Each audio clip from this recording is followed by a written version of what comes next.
Today is a third set in a monthly series conducted by Nebraska Extension's LAN Land program, which works to connect land seekers with landowners who are looking to find successors. Land seeker and landowner applicants are matched with the most compatible counterparts so that they can create mutually beneficial partnerships, which are forged over the course of a transition plan. For more information about the program, please visit us at cap.unl.edu/landlink. For tenants, land can be difficult to rent because of limited supply and cost. For landlords, the concern is usually centers around equitable rent. As we wind down this year and look ahead to 2022, As we wind down this year and look ahead to 2022, we will cover some of the lease basics and important considerations for both parties to keep in mind as they work on new agreements for ag land for the coming year. Presenting today is Allan Vyhnalek, an extension educator at UNL who specializes in farm and ranch succession and transition, as well as land management issues. Allan, thanks for being here. Yeah, thank you, Jessica. Thanks for having me. I appreciate it. And so if you're ready for me to go, let me get this going and slideshow from the beginning. And then we got to figure out how we're sharing our screen here. Just a minute.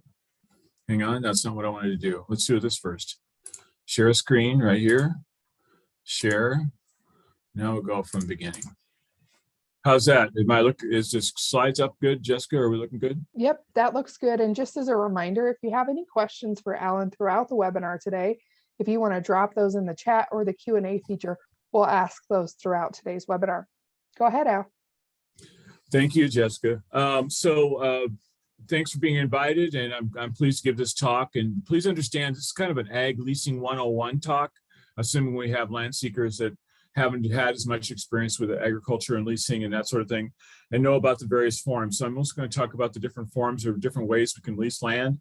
If you have more technical questions, please don't, than what I'll get to, please don't hesitate to type them in the chat. I'll answer them as I can. This base slide or beginning slide is how you get a hold of me. I'm available, as much as I can be. Email me is the best way, or you can leave a message at that phone number. I will get to you as soon as I can. The messages come to me via my email, so I will get your message within an hour, or maybe even actually within 10 minutes of you leaving it. So don't be afraid to leave a message. And then my website is also listed, and that has a whole bunch of my succession stuff on it. But if you go to cap.unl.edu, just stop there. Look under management, you'll find all the land management stuff, which would be all the supporting material for this lease talk. So we come and go, but the land is always here. And the people who love it and understand it are the people who own it for a little while. And I love that quote because it's a quote not only by a famous Nebraska author, Willa Cather, but it also tells us, it should give us our charge, our understanding of what we're really trying to get done here. We have to understand that the vision for the land we own is not how to necessarily make the most money, but it should be about how we're going to make it, leaving the land in better shape should be our priority. Leaving the land for the next generation in the right way should be what we want to try and do first. We can't take the ground with us when we're gone. I've been to funerals. I don't see any soil in his casket. How have we made that ground better? Because at the end of the day, the ground still has to provide food for the next generation. It's still important. So how have we made it better? Have we improved the soil and reduced erosion? Have we improved productivity? That's what we have to really concentrate on as we think about how we're going to set up the lease, not necessarily about how we're going to get the most money. And so I would challenge you to rethink what's going on if you're about the money part per se. So you always have choices. You don't even have to rent ground. I mean, you could sell it maybe. And by the way, this talk also fits for those people that I've inherited farms. So now what? That crowd. It also fits those people. So understand that. And for those people, here's a quick slide that talks about that. You could sell it. You keep it in the family. You keep it in the family and farm it yourselves. You can keep it in the family and rent it, or you can keep it and rent it and use a land manager to rent it. All those options are good options, but make sure that you have your family on board with what you're going to try and do, and you need to agree on that future. That's kind of an important point. So the goal of most people is to hold the family together, and communications is important. And if you every time you hear me talk, you have to hear me talk about communications, because I'm telling you that I think that 90% of Nebraska farming families get along great, and the other 10% are the ones that I hear from, or Jessica hears from, the people that give us calls. And usually when we have a concern with families and families getting together, or even tenants and landlords getting together, it's either because of incomplete communication or no communication. So for families especially, hopefully your first goal is to hold that family together. Don't make that assumption, get that commitment. Best way is to be clear and open with communications. The best way is to listen. And the best way is to put all options on the table and make sure that the appropriate spouses and grandchildren, or especially adult grandchildren, are also aware of what's going on. So getting that communication right. I'm not going to go into a full-blown communication lesson, but I do want to talk about here at the beginning of my talk how important that is, and just remind you that you have to have that in place first for any of this to work correctly. So your options, at Lease 101 says my options for renting farm ground in Nebraska primarily revolve around one of these three ways: you're either crop share rent, cash lease, or flexible cash lease. And what you choose is a function of the risk that you're willing to take. The crop share rent has the most risk for the landowner. The cash rent has the most risk for the tenant, because the tenant bears all the production risk. And flexible cash rent is kind of trying to help bridge that. And so just understand that maybe under a crop share agreement, the landowner takes their share of the risk, and the tenant takes his share of the risk, but they share production risk. Under cash rent, that's all the tenants. And so flexible cash rent is going to be somewhere kind of in between. It's not going to be a full risk to the landowner like the crop share is, but it's going to be sharing some of the risk of the production with the tenant. So you have to determine what kind of risk that your family can afford to assume, and then go from there. So under a crop share, the landowner receives a percentage of the actual crop as payment for leasing the land to the tenant. The landowner usually shares the input and production costs of raising that crop. Under a cash lease, the landowner receives an agreed upon cash payment for a specific amount for leasing the agricultural land to a tenant. And under a flex lease, typically the landowner and tenant sets a base cash rent, which can actually flex up or down from a base rent, depending on yields, prices, or a combination of the two, which would be revenue. So that's the way that's all kind of going to go together. All right. And all right. I think I want to cover one other point about what you choose, but I think I'll cover that later. So let's talk a little bit about crop share lease arrangements. So to expand that definition I just gave, you'd have to understand that we have the crop share lease arrangements typically have a percentage of the actual crop as a payment for leasing the property to the tenant. The landowner usually shares input and production costs for raising the crop. It doesn't always have to, but usually does. So it's usually the percentage is about the same. So that's one thing to hang on. Okay, there we go. Crop share is an equitable way, or a fair way, if you want to use the word fair, that's up to you, but an equitable way to rent. It's a function of the risk you take. It's a fair way to rent if the expenses are split properly, usually requires both parties to market the grain, and you share in the risk and the reward. So, the big thing that I would like to say about the difference between crop share and cash leases is that when let's use the 2006 to 2012 big spike in grain prices. When grain prices were going up, I should have this charted out so I don't have to use my arms, Jessica, but I haven't done that yet. But when the grain prices were going up, cash rents were going up too, but they were going up to the lower level. So who was coming out really well on using a cash rent? The tenants were. Now, from 2012-13 down into 2019, prices tended to be trending lower, and cash rents were going down. In some cases they weren't moving at all, but in some cases they were going down slowly. And so who made out well, especially in 16, 17, 18, and even into 19? The landlords, because the cash rents hadn't caught up with that. Whereas if you have a crop share, the crop share, when prices go up, yields are up, everybody shares that profit, and everybody shares that kick in the butt. And so it's a very equitable way to get through the risk and the reward if you can afford the risk. If you can't afford the risk or don't want to take the risk, then consider a cash lease as a landlord. Okay, so you would do this because you could be sharing management decisions. There's more landowner control because clearly you have to approve some of the expenses that are being made in terms of fertilizer, insecticide, fungicide, all those things, herbicides. There's an opportunity for mentorship if you're a retired farmer or somebody that's easing out of farming that is helping a younger person start out. There is some tax management advantages because you could still prepay your part of the fertilizer, or your part of the seed, that sort of thing ahead of time the year before to help manage taxes a little bit. And then you have if the crop is good or if the income's good, you have a good production risk. It could be more income, more opportunity for income.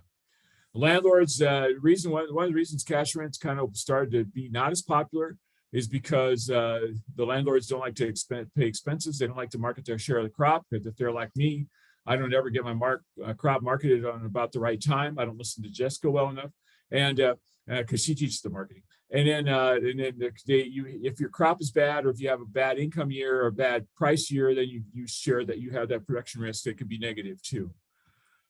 Most common shares in Nebraska depend on where you stand in Nebraska, if you have a share at all. So the most common share in eastern Nebraska is 50-50. The most common share in eastern third of the state is 50-50.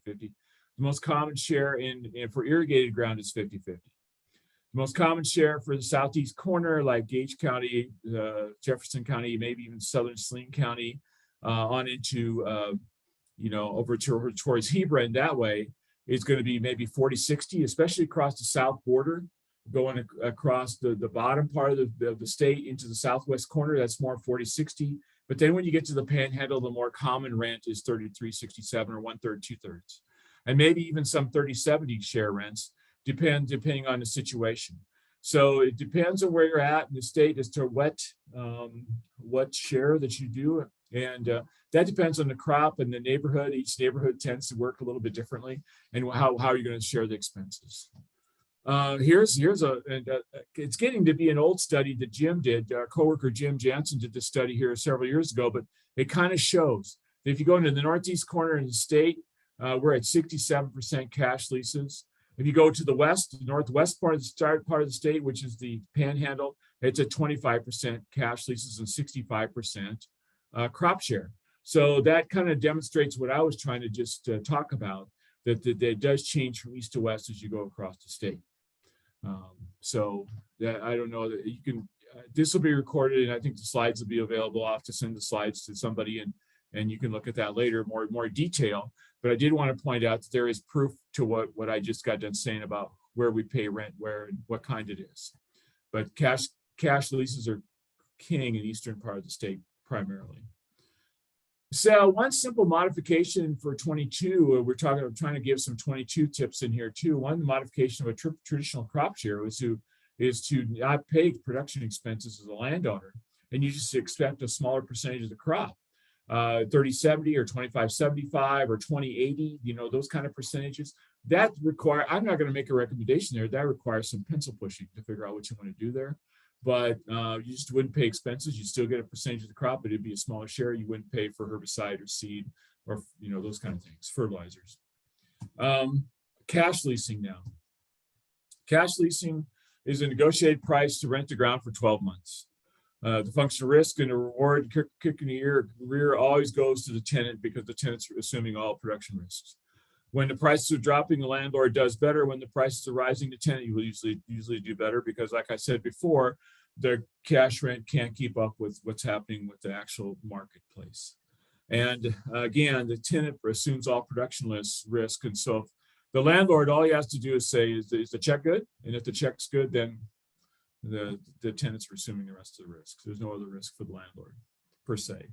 I mean, not a huge amount. Cash rents are determined by the Nebraska Agricultural Land Survey by crop reporting district. Here are the crop reporting districts across the state. So when I said Northwest, I meant that was the Panhandle. When I say Northeast, that's pretty much all the counties above the Platte River, one county above the Platte River and on into the corner, and from about Highway 14 or so, just a little bit between Highway 14, Highway 81, north and south. So Those are the way the crop reporting district's set up, and so that helps figure out where we're at with some of this cash rent reporting. The cash rental rates look like this. I'm giving you the HAL slide, HAL, high, average, and low. The high, it means the high 1/3 of the respondents in the survey. It's not the highest number you see, but it's the high. It's the average of the high 1/3 of the responses in the survey for high quality ground. The low is the average of the lowest 1/3 of the responses in the ground. And then the average is a simple average of all the responses. So for dryland cropping, for instance, in southeast Nebraska, the average is 170 per acre. The low is 130 per acre for the low 1/3 quality ground. And the high is 195 an acre for the high 1/3 quality ground. You go out to the panhandle, again, not as many cash rents, very few actually, but some in the valley, especially on like sugar beets, if I remember right. And the point is, the average there is $30 an acre. The low 1/3 quality is $24 an acre, and high 1/3 quality is $42 an acre. So that's what the HAL means in terms of the dryland rental rates, according to the survey that was done last January, February. And so we'll have another survey going out here in about a month, basically. That's the UNL survey, Nebraska Farm Real Estate Market Development Survey 2021. This is a NAS survey, National Ag Statistics Service. And the NAS survey is released in the end of August. Actually, it's released end of August, but we usually see it around Husker Harvest Days in September. That second week of September, that's when it comes available to us. And the NAS reports by county, but they only report a simple county average. There's no high 1/3 quality or low 1/3 quality or anything like that. I don't think that people should be setting their rent based on what they see in these surveys, but they use the surveys to tell you what the trends are and kind of give you an idea where you have the hottest rental markets and where you don't have where the rental markets tend to be lower. Now, counties in white, York County, for instance, is a county in white, didn't have enough responses for dryland rental rates to be able to qualify for the NAS survey data. And so, I mean, to be honest, most of York County is irrigated, so I understand that. But and you get into the sandhills, which is quite a bit of white. There isn't much dryland ground there because it's arid enough that to raise a crop you have to have irrigation. So I get that too. So either there weren't enough responses or just simply not enough of that practice to give us a survey data result. Gravity irrigated rates. Okay, so in the UNL report, the cash rent report, the gravity irrigated rate is separated from the center pivot irrigated rate. So here's the gravity, high, average, low. And so the highest irrigated rent in the state is in the northeast corner. The average is 280, high 320, low 225. The lowest is in the panhandle again, northwest. Average 115, high 145, low 89. Again, it's done by high grade ground, average of all responses, and then the low grade 1/3 quality ground. You can look up your section of the state and kind of see where you're at in terms of where your rental rates are sitting as of the last survey. So I'll get to the NAS numbers here in a minute. They're a little bit convoluted, but I mean, they'll show a different thing, but I'll talk about them in a second. Center pivot irrigated rates are usually higher than the pivot, or excuse me, than the flood irrigated rates, about $20 to $40 higher typically. Because center pivot requires less labor, it's just more desirable, it uses way less water. And as a matter of fact, I question how long we'll be able to do the gravity irrigated data, because we're reducing the number of gravity acres by quite a bit, because it's just too water intensive. We're going to have to do better than that. We're going to have to be more efficient than that, in my view. I probably should take my logo off when I say that, make that comment. Center pivot irrigated rates, again, the highest numbers are in northeast corner of 345 for the high third, 260 for low third, 305 for the average. And it goes south, and as you go west, and the numbers decline. So you can look up your area of the state, see kind of where that fits, and that gives you a kind of an idea where we go. Now, the other number that's available, somebody raised their hand. Just type something in the chat. I'll be glad to answer your question, or you could just type it in Q&A. I don't care which. Just type your question in. Irrigated crop ground. NAS also does an irrigated crop survey, But it's interesting to note that they don't split practices. This is a combined flood irrigated and center pivot irrigated number. So, but you take a county that's going to be primarily center pivot irrigated, the number is going to reflect more of just that. Like Cedar County is pretty hilly up there. You're not going to have a lot of flood irrigation. So that number is probably reflects like 90% or 95% center pivot irrigated ground. But you take Kearney County, Adams County, Hall County, York County, some of that's going to reflect some flood irrigated ground. So those numbers look lower, but again, you're splitting the practices. And so if, let's say that in Kearney County around Minden, you're using 30% flood irrigated and 70% center pivot irrigated. I don't know if that number is right. I'm just pulling numbers out of the air. Then this number, that now average number is reflected in that. In other words, that average is weighted depending on what percentage of the practice is in that whole deal. Have you already explored who has the highest cash rents in the state?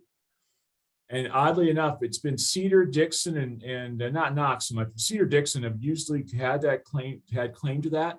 But right now, this last year, it's Cumming County where you have the livestock, the highest in center pivot or highest irrigated rates in the state for that county, which is really quite astounding. But I mean, not surprising, but quite astounding.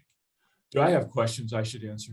Yeah, so we do have a question. If a landlord does not rely upon the rent surveys to set the rent, then what do you suggest them to rely upon, particularly for pasture rental? I'm getting to pasture rental in a second. So let me talk about that in a minute. Was there another question or no? Yeah, so one thing I would say is we're asking you not to take the surveys as gospel. What we're saying is use the surveys to get into the ballpark. And if you have questions, for example, in Western Nebraska, sugar beet rents are going to be higher than what you see on the reported cash rental rates. So you can work with us here at Nebraska Extension, ask around at your local bank, but you can use the surveys to get into the ballpark. But do know that there are some quirks about each survey that you should be aware of, like Allan was saying about the irrigated cropland from USDA NASS. For me in Western Nebraska, where it doesn't separate gravity from center pivot irrigated land, that's a big issue. So he'll talk about the pasture rent surveys here in a minute. So another question that came into the chat, Allan, was can you speculate on rental changes for 2022? Well, I've been accused by farmers of making rent go up. And all I would say back to those farmers and ranchers is that they need to find out how many times I bid on rent in my entire life, which has been zero. I've never bid on rent, so I don't know how I can be accused of making rent go up because I've never bid on any rent anywhere.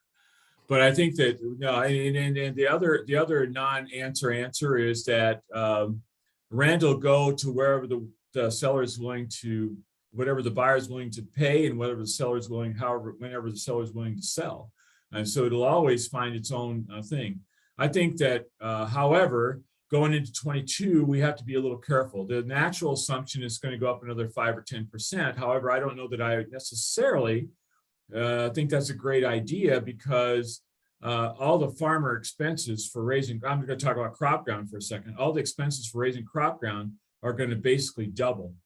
Fertilizers, anhydrous ammonia, the last number I heard is tripled from where it was last year. Dry fertilizer or liquid fertilizer is at least double from what it was last year. I think we're in the seed price went up, I'm sure, a good percentage. The bottom line is I think we just have to be really careful about how, if we're not setting these guys up for failure. However, it's just a function of what your neighborhood's doing. I mean, the trouble always has been when you have two deep-pocketed neighbors that don't know when to quit bidding, the prices go insanely high. And you go higher than what should actually be paid, but that's not the seller's problem. I mean, that's not the landowner's problem. That's what's going on. So let me I'll answer some more questions. And I'm not sure I answered that very well, but I'll answer and the other part of that answer is simply this: where are you at? If you're already at the top of the range, I'm not sure you have to worry about going up very much. If you're off the charts on the bottom end, then I think a rent adjustment's appropriate. And so I think you have to be careful where you're at before we decide where you're going to head to. All right. Somebody called me last week and said he was a landowner, and he goes, so where's rental rates? And so I gave him this survey information that I just shared with all of you. And he goes, well, that doesn't tell me anything. I'll put the rent where I want to. So I wanted to ask him, why did you call? But I didn't do that. I was kinder than that. And it's the bottom line is, you know, it's just whatever the seller's willing to sell for and whatever the buyer's willing to pay to get that product. And it could be higher next year. I'm not debating that at all. It kind of depends on where you're at right now. Do I need to answer a question now, or can I go on for a second? What do you think, Jessica? It doesn't seem like there's any more questions in the chat box right now, so you're good. How about Q&A? I will check here in just a second. I got it right here. Oh, the average yeah. can be misleading because of outlying data. How about publishing the median rent also? We'd have to ask Jim about that. I don't know that. I mean, I don't disagree with you. I think that's a valid point. We'd have to ask Jim why he doesn't pull that median number out. I don't know. Okay. All right. I'll have to refer that on to Jim.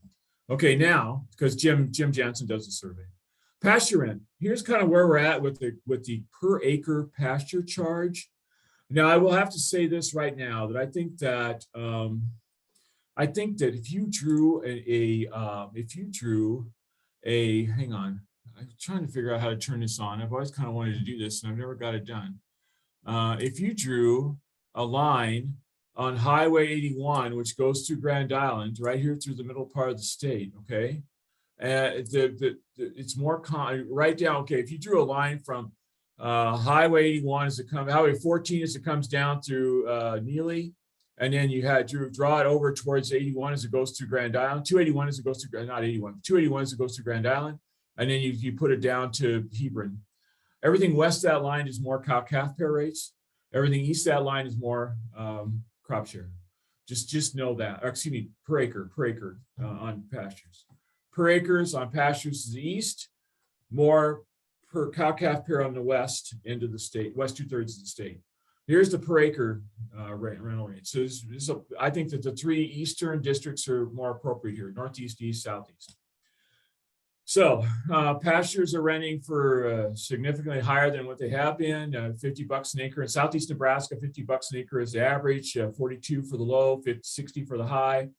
And it's a function of supply and demand, folks. I mean, this up in prices has caused people to tear out pasture ground and put it back into farm ground. So you have that happening too. You had a whole bunch of that happening in 2007, 8, 9, 10.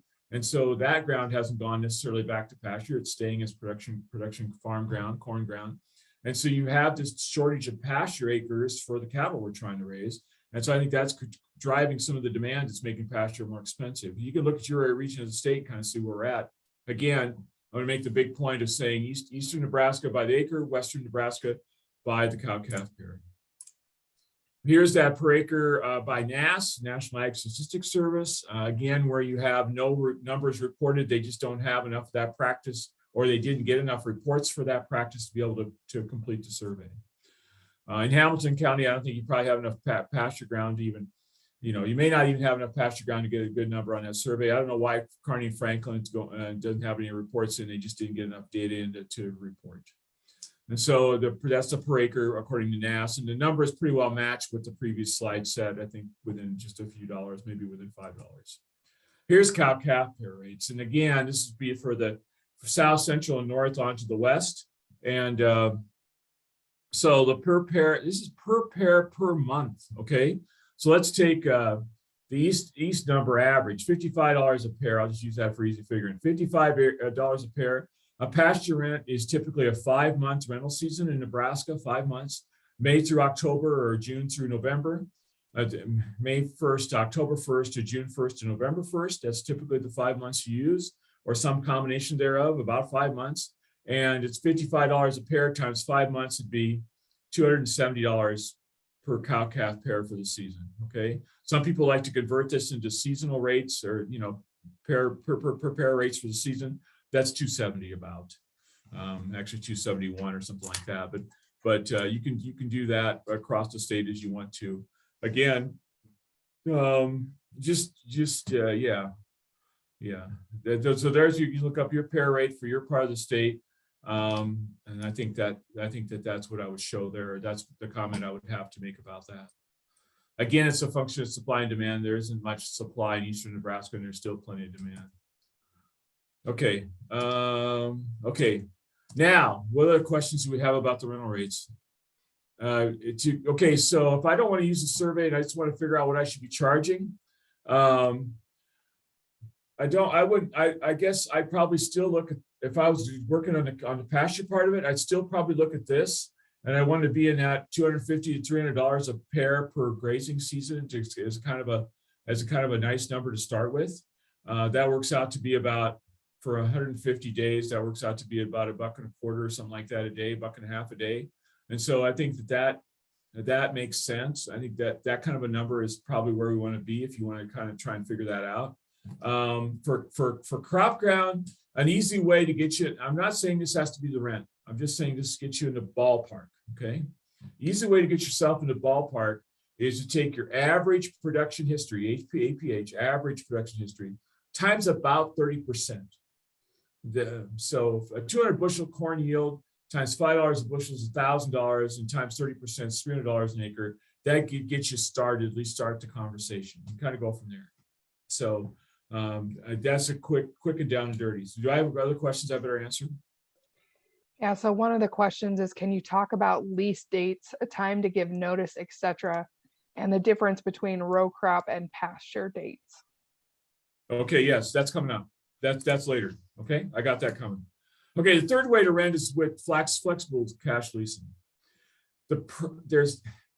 We have to make sure that we keep flexible cash leasing different from a bonus rent. I run into guys all the time, landlords all the time, that have this bonus thing in their brain. They want to start with, let's say, $200 an acre. But if the price is above a certain amount, they want to capture 30% of that increase or 30% of that revenue increase over the 200. But they never want to go down. I call it a bonus rent. I'm not talking about bonus rents today. They want to start with a base and always go up, but they don't want to start with a base and have it flex both ways. And I don't think that's a true flexible cash lease.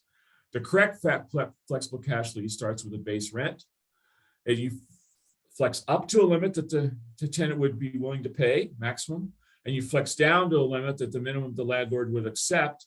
And you can do that flex based on price, which is appropriate under irrigated situations because your production is going to be about the same. We could flex it on yield, which is more appropriate in dry land situations where your yield is the limiting factor, or I prefer trying to flex it on total revenue, price times yield, whatever is happening that year. Because we all know that when the yields are up, prices tend to be down, and when prices are up, yields tend to be down. So we have to maybe make it on total revenue, and that's how we set up a flex leasing agreement. We have to limit the exposure, and so if the performance was better than expected, more rent's paid, and performance is less than expected, less rent is paid. But we don't have full exposure like you would with a crop share. And so we're going to limit the range in which we can perform. And so let's say that the base, this is using a slide that's a couple of years old now, probably from 16 or 17. So the prices weren't quite as lucrative as they are now. But if the base rent is set at $175, and we want the maximum rent can go up $35, that takes us to $210, then the minimum rent could go $35 lower, and that could be $140. And you establish that base rent based on some number that you and the landlord and the tenant agree to. And I'm not saying what that number should be or shouldn't be. I'm just saying that there's a number there that you're going to start with. And maybe this year it's more like 250 or 200 or 250. So for irrigated, for dry land, 175 may be great. And then you have a minimum rent or a maximum rent. It could be a bigger flex than $35 an acre, but I think you have to establish those minimums and the rent. If the actual share falls before, in this case, 140, the minimum payment is made. So maybe some landlords would want a minimum of 150, and then the tenants would be willing to pay up to 250, and so you'd set that middle at 200, for instance, that base rent. And it has to be on some kind of parameter. In other words, base rent is set at $200 an acre based on $4 corn and 200 bushels yield, or something like that. You have to come up with those numbers too, and that's the only way to make that work very well. This is a very complicated slide, and I'm sorry that it looks so complicated, but do not let all the numbers on here confuse you. Let's just go through one section at a time. Look at the top where it talks about the farm base rent. This is how that 175 was calculated. We took the expected yield of 150. We expected farm price at 330. Like I said, it's an old example. We come up with 495 as the actual expected farm income. And so the rental rate was set at 175 as the base. Look at that. Look at the right column. It's the same set of numbers there. So the farm base rent was set with the same set of numbers. Now, what if there's a harvest price increase? In other words, our actual yield could be lower than 150. It could be at 140 because the price went up. Remember, I said when prices go up, yields tend to be lower, and when prices go down, yields tend to be higher. Well, here on the left side, then, in the middle part of that screen, it talks about the yield being at 140 instead of 150, but the price was 386 instead of 330. So the price went up. So the actual on-farm yield was $540 an acre. So the difference was $45 an acre higher. $45 an acre was a 9% increase over what you expected, which was 495. You had 540, 9% higher. So you take your rental rate, add 9% to it, and you come up with a rental rate of 191 an acre. That's how a flex could work. On the other side, on the right-hand side, your actual yield was higher, 165 versus 150, but your price went down to 285 because there's more corn available because you yielded more corn too. And so your actual farm income is 470 an acre. That's $25 less than what you expected, which is 495. And so that's a 5% lower percentage, 5% less income that you would expect. And so your rent actually went down $9 an acre. So it's actually going to 166 an acre. Even though you had a higher yield, you get slightly less rent because the price was way lower. So that's how you could do this flex if you wanted to. There's other ways too, and I'm not saying the other ways won't work, but there's one way to do it, and it's actually based on a percentage of the gross revenue, which is what I do like. I like the revenue change, and so you could take this and readjust all your numbers to today's prices and what's going on today. You can come up with a flex rent yourself if you'd like to. Before I move on from flex rents, the other thing I will say quickly is that for flex rent, you can always come up with the yield is going to be because you got your APH, your average production history, you got yields from last year, yields this year, all that. The yields aren't the issue. For me, the flex renting is how you're going to set the price. Where day you're going to set the price from. You're going to set it from a February crop insurance price and take that and average against the fall crop insurance price, or you're going to use something else. And that's for the landlord and the tenant to decide, but decide that before you start, because you get to the end of the year, what price will the landlord remember? The highest price they saw all summer. What price will the tenant remember? The lowest price they saw all summer. So don't let yourself get into that trap. Just go on. Okay. Other leasing provisions to consider. Hold on, let's pause Oh for yeah, a we second. can do questions. Sure, that's fine. So before you get out of flexible rent agreements, how do you figure the crop insurance for the flexible lease agreement? Well, it's a flexible, the way I have it, the way that was set up, it's a flexible cash lease agreement. So that just all goes to the tenant and they will get all the crop insurance then too. So it's similar to a cash Yes. lease in the fact that the tenant still holds the crop insurance for it. Okay, and the other question was that kind of goes here is, do you have any info on average bushel rents? Average bushel. I do not. Jim does. You have to email Jim Jansen, jjansen4@unl.edu. He has that information on bushel rent, and maybe you want to just throw that into the chat if they want to email him about bushel rent. Bushel rents have been going up. Essentially, what we're saying is that my rent will be 55 bushels an acre. That's what I get for my rent. But it's going to be about, so remember what I said about the 30%, bushel rent should be about 30% of whatever the APH is. So if your APH is 200, 30% is 60 bushels an acre. The APH is 220, then your bushel rent should be about 66 bushels an acre. And I'd probably just do it off the corn APH because that just makes it, no matter what you're growing there, I'd probably just do it off the corn APH because everybody understands that. Most fields are corn more years than they are soybean. There's not usually a true trade. Just sometimes you go 2 years corn, 1 year beans, that sort of thing. That's why I would do that. So I think I answered that question. But to email Jim Jansen to know, to have him help you figure out what that could actually look like, because he's got some NAS data, National Ag Statistics Service, the data that shows what average county yields are. And then he has an average county price, and he can do that division to kind of figure out what that bushel rent would be. Okay, a couple other questions. and I know you're going to get into some of this here in just a minute, but so if you have ground that includes a wooded areas that the cows have access to, would you discount those acres compared to grass acres? Oh, and in pastures. Okay. All right.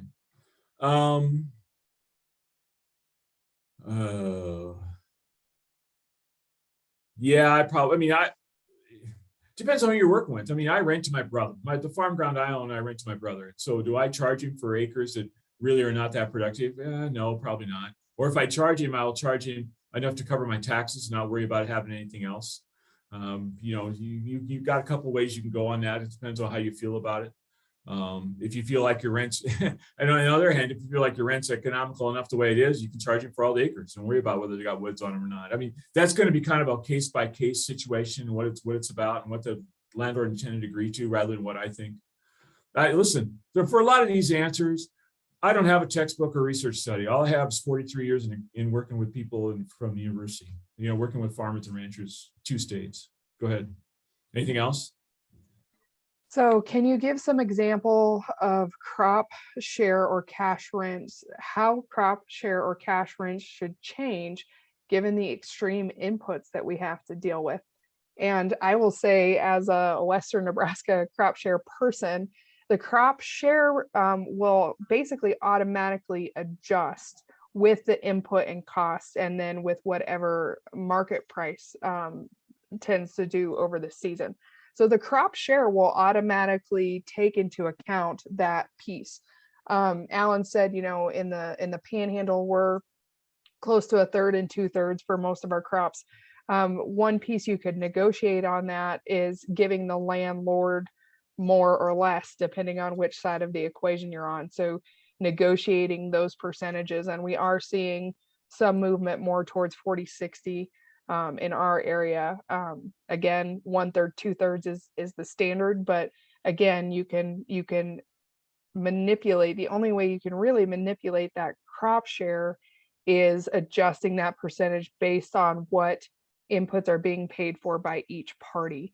And again, if you're working on a crop share agreement, it's probably one of the more equitable ways to lease property because it does that adjustment.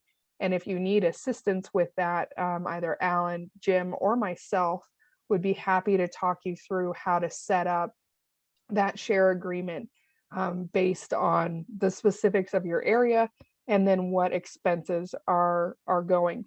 If we think about the cash rent on the other side, I think, Allan, you're probably more familiar considering, you know, the cost of inputs. What are you seeing on the cash rent front? Well, if I'm a tenant, I'm going to ask the landlord to maybe limit their increase because I have so much more expenses here. I mean, my expenses could be crazy. And so maybe instead of, you know, like use my example, instead of getting 30% of gross, you get 26 or 28% of gross. I mean, it could be adjusted a little bit that way if you were doing that. Or from a landlord's perspective, instead of getting a 20% increase in cash rent, you only get take a 5 or 10% increase in cash rent, or $5 or $10 an acre instead of, or you know, $10 or $20 an acre instead of $40 or $50 an acre. And that's the only way we're going to adjust it. I mean, that tenant's going to have the sharp pencil on that, control that a little bit as much as they can. You know, the trouble is the landlords are still getting away with a seller's market because the land is so heavily, doggedly fought after. It's not any problem trying to find a tenant right now because a lot of people are looking for more ground. So anyway, let's get to these other provisions. How would that be? All right. The one thing I think about for 22, we just got done talking about is the whole fertilizer thing. And I think that what could happen are some of these extremely high cash rents. I mean, I'm hearing cash rents over $400 an acre in eastern and northeast Nebraska. And I'm hearing it enough times, I'm starting to believe it to be true. I mean, you have to understand, when I hear an absolute crazy number, it usually represents what you hear in a coffee shop. And the coffee shop is interesting because, you know, if I catch a fish and you come into the coffee shop and you catch a fish, my fish just got bigger because I'm going to have the biggest fish in the coffee shop. And so same thing could happen to these numbers is all I'm trying to say. So Pastures is the one thing I think about, because if we're going to pay $400 or more for cash rent, one thing I may do is I may skimp on Pastures or not put it on at all because I can mine phosphorus for a few years before you really run low on it, especially if you just put it out there recently. So make sure that the tenant is, well, there's two things to protect. We have to protect the tenant in case they put a big load of phosphorus out there. It could last 2, 3, 4 years. And so if they're off that lease in a year, maybe we have to be willing to reimburse them some phosphorus cost. But we also have to protect the landlord, because if the landlord has a tenant that mines his phosphorus and now it's depleted, it's gone below the minimum we need to raise good corn or soybeans, then the tenant should have a clause in the lease that says, I'm paying you for the phosphorus. And the landlord can't pocket the money. The landlord needs to put phosphorus out on the field. So make sure your phosphorus is something you consider, and it has to do with doing the soil test at the end of the lease to make sure there's enough out there, and having a clause in it that the tenant pays for phosphorus if he leaves it too low. And you have to work with an agronomist to figure out what those numbers are, because they can change across the state, and I'm not going to give those numbers. Lime should be a landlord expense, period. In some cases, the tenants, of course, it depends on if you're putting Pell lime out there, ag lime, so just work with an agronomy person to figure that out. But it should be, especially the lime is going to last for 10 or 15 years, should be a landlord expense because it goes with the soil. That's my take on that. Fixing excessive erosion should be a landlord expense. And so when it's just a little bit of erosion, no big deal. But when it's a big erosion, big gully, landlord needs to step in and help the tenant fix it, or help bring a contractor to fix it. But more importantly, the landlord needs to look at how do I keep this from happening the next time? Because of course it will. And so how are you going to control those? How are you going to control those erosions, those ditches? Do you put in another terrace, or do you put in a tile drain or something like that to keep that water from going across the field and cutting it open? You have to think about that. And that's a landlord, that's something to work on. Non-crop acres, who's controlling cedar trees and noxious weeds? I think if you're asking a tenant to do that, then they should get some kind of reimbursement on the lease, because that shouldn't be their job. If they're not renting the non-crop or those waste acres, then they shouldn't have to do that. I'm not going to spend too much time talking about no-till or till or organic or non-organic. Just don't ask if you're a tenant, if you're a landlord and you ask a tenant to go tillage, to go no-till and go organic, you've set yourself up for failure, because no-till is predicated on the idea that you're going to use chemicals to kill weeds, and organics set up with the idea that you're going to use cultivation to control the weeds. So you can't have it both ways. GMO versus non-GMO, that horse is out the gate. Most of our products, or most of our crops, are already GMO crops, so it's, way over 90%. So you're not going to bring that back in. And then residue removal, I'll talk about that in a minute. For pasture, who's taking care of the fencing, make sure that's spelled out or visited about in the lease. For pasture, also make sure that you have a discussion or put in the lease how you're going to handle the big three. And the big three, in my view, for pasture leases are what's going to happen if you have fire, drought, or hail. So have that discussion before the lease starts, because I don't want, it should just be taken care of. And I don't want pastures grazed to a road because the tenants paid for their lease, but the landlord, anyway, we should do better in terms of caring for our pasture. The take half, leave half that I learned in Agronomy 101 back in the 70s is still valid. So let's do pastures right and make sure we don't overgraze them, so that we open them up to weed pressures that we don't need. For hunting, wait, pause time.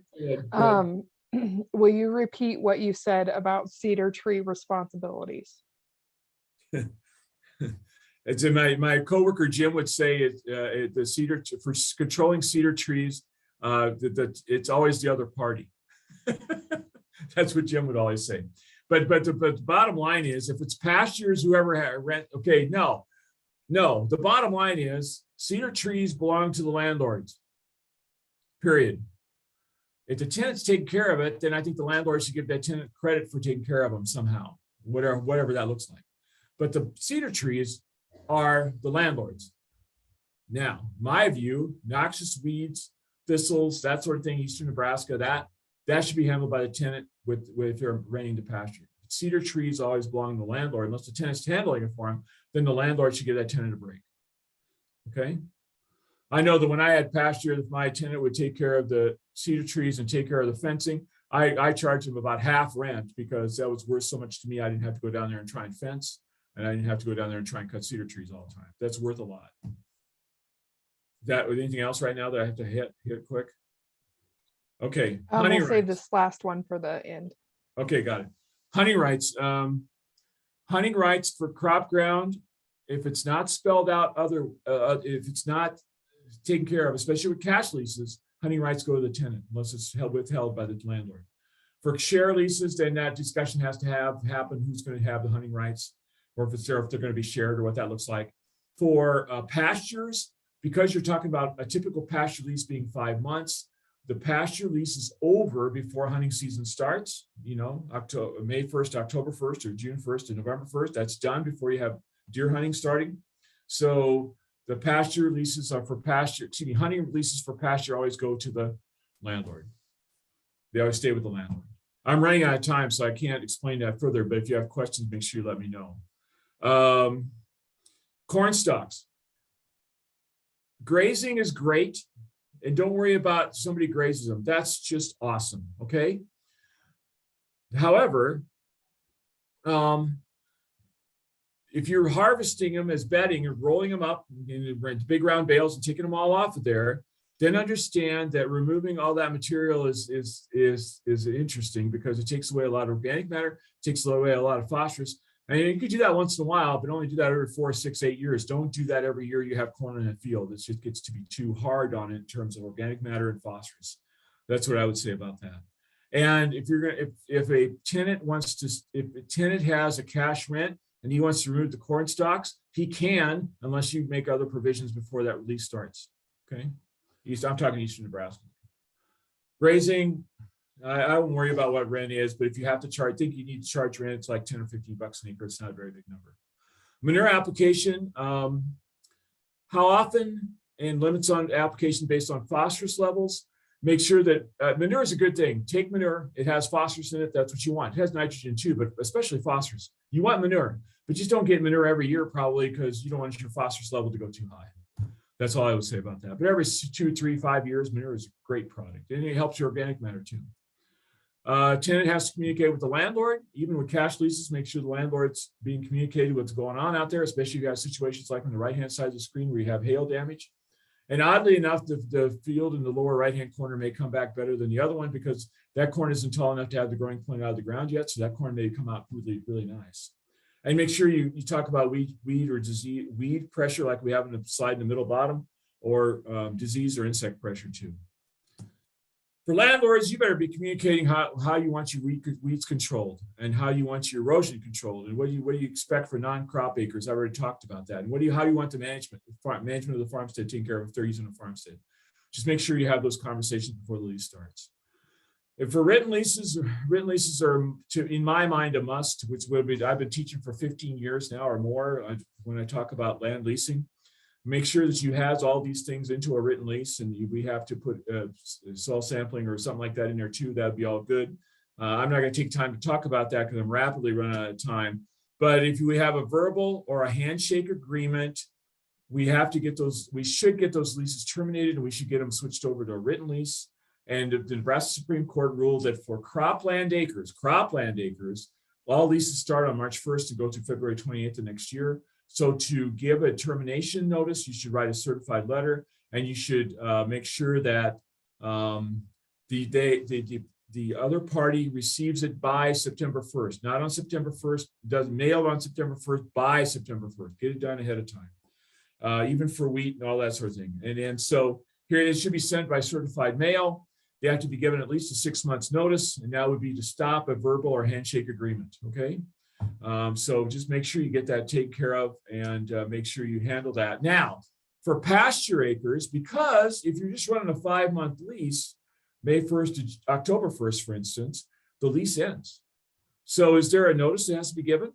No. The notice is that there's no lease in effect. It's for those continuous 12-month leases. That's where you have to give the notice. So pasture leases, unless there's something in a multi-year contract and talks about what the lease notice is, there's no particular lease notice. And pasture leases, unfortunately, are more of those that tend to be handshake or verbal agreements. So just know that there's no definition by the Supreme Court on what notice be needed for a pasture lease, because it ended. Okay, what else do I got here? Okay, Han. Ag Lease 101 is the website. aglease101.org is the website.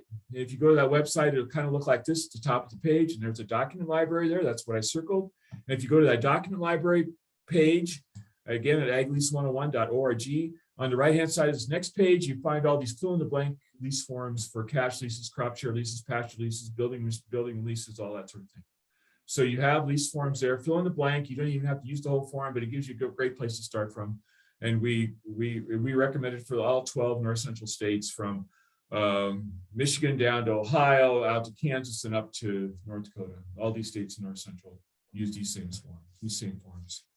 Let's see what else I got. Jessica and I started a program named LAN Land. She made mention at the beginning of the program. It started on February 1st. We're trying to match land seekers with landowners. And so if you want to know more about that, go to our Center for Ag Profitability website, cap.unl.edu/landlink, and look for that. And Jessica and I worked on that together. And if you got questions, make sure you let her or I know.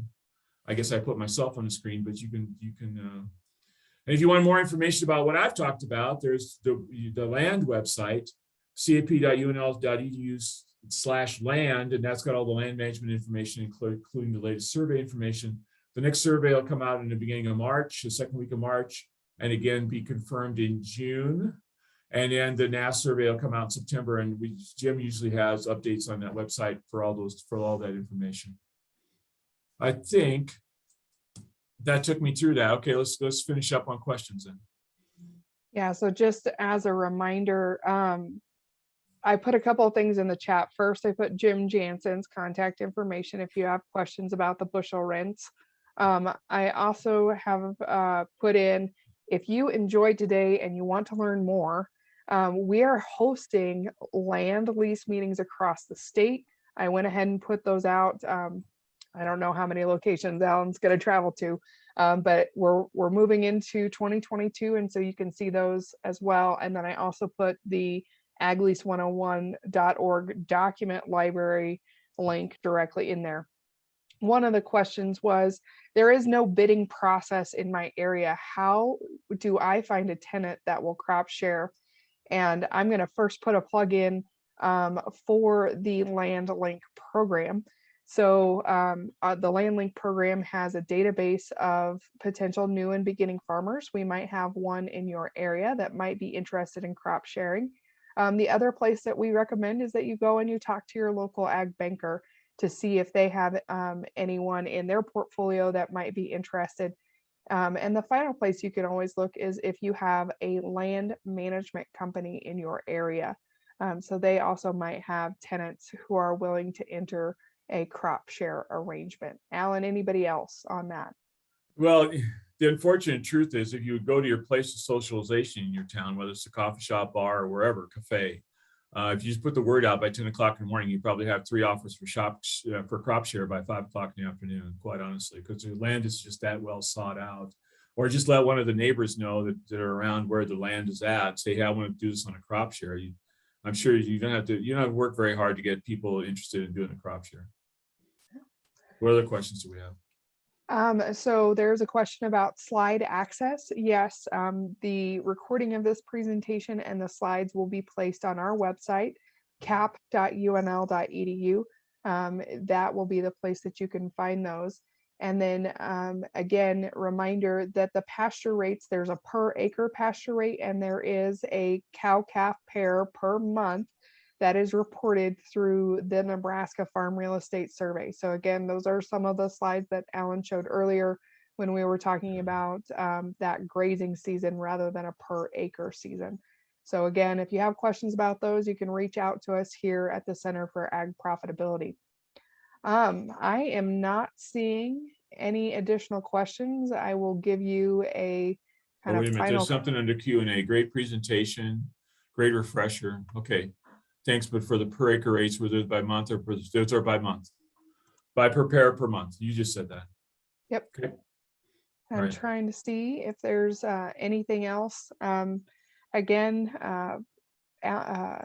thank you, Allan. Here, Ryan just put a evaluation in the chat box. If you could go ahead and fill out that evaluation for us, that helps us know that we're doing a decent job.